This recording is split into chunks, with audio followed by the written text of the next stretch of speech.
This is how I broke the world record for the highest score in Madden. We got things started with a fantasy draft. After that, we traded for some of the best players to ensure we got the highest score possible. This is a final look at the roster after we made all the trades and all the players we drafted. This video took almost 12 hours to record, so I would appreciate it if you just watch the video all the way through, and if you like it, subscribe. After finalizing the roster, I changed all the stats to make it easier to score more points, but I didn't change the player stats, and you'll see why that's a problem later in the video. For the first attempt, we played against the Lions. Sorry to all you Lions fans out there, but it just seemed like a good choice. The game plan was simple. Force as many fumbles and interceptions as possible, get the ball, score a touchdown, go for two. Things appeared to be going well. I was scoring touchdown after touchdown, putting up an absurd amount of points. Again, sorry to all those Lions fans out there. But I was feeling good until I realized something.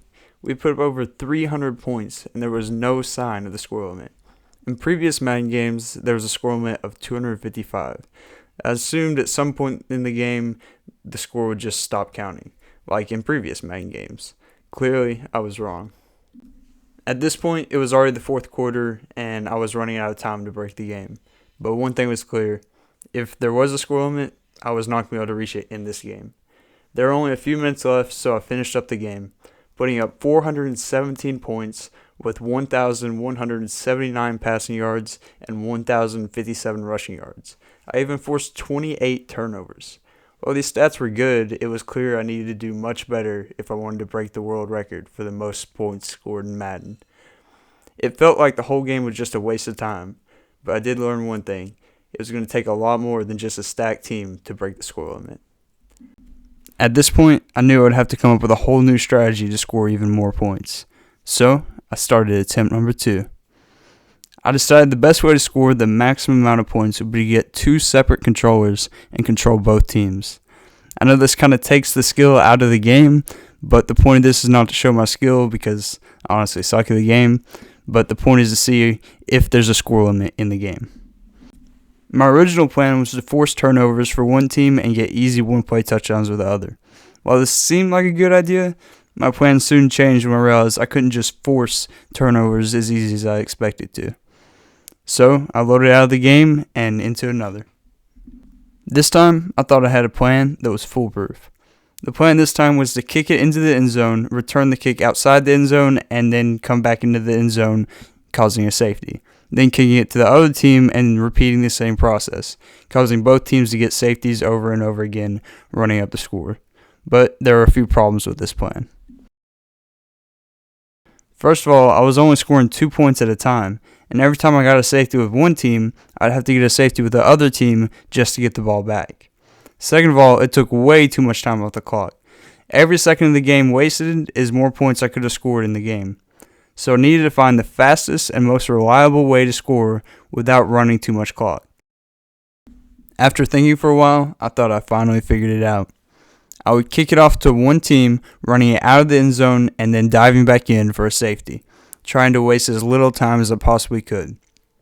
Then on the kickoff, I would kick it as short as possible, getting the ball back with wasting, again, as little time as I possibly could. Then I would throw a one-play touchdown pass and score a 2-point conversion. In order to assure that I scored the touchdown as quick as possible, I used the Dolphins, only because they have Tyreek Hill, who has the highest speed rating of any receiver in Madden. At this point, we score about 10 points for every 15 seconds of the game clock. And if you're wondering why I picked the Jets, it's because they were just the first team that came to my mind that had a bad defense, so sorry to all you Jets fans out there. By the time we got to 500 points, I was sure the score limit wouldn't hit until we at least hit 999 points. Now that we're at 1,000 points, honestly, I think that means there's probably not going to be a score limit. We're at 1,500 points now. This game has taken so long, so I'd really appreciate it if you could hit that like button and subscribe. It would really help out a lot. We're at 2,000 points now, which is the most points ever scored in a Madden game as far as I'm aware. This game has finally ended after 7 hours in one single game of Madden. The grand total we ended with was 2,366 points, which is the world record for the most points ever scored in a game of Madden. As you can see, some of the stats are kind of glitched out. Earlier it said it had 98% completion rate, and now it's only saying 46. It looks like the player stats also cap out at a certain amount. In reality, we had 14,128 passing yards, but on the player stats, it says just a little over 2,000. If you include kick return yards, we had over 15,000 yards of total offense. I scored 238 touchdowns, 332 two-point conversions, 237 safeties. This game, without a doubt, is the world record for the most points ever scored in a Madden game. The closest score I could find to this was a person who made a video claiming they scored 1,069 points in a Madden game. I'm sure that took them forever to score, so I'm sorry to them, but unfortunately I did break the record. I would like to say I'm not claiming to be the best Madden player, and in fact I'm not even claiming to be a good Madden player, but until I see evidence otherwise, I am claiming to have the world record for the most points scored in a single Madden game. But anyways, thank you guys so much for watching. I spent countless hours recording this video, so I'd really appreciate it if you could subscribe and leave a comment. See you guys next time. Peace.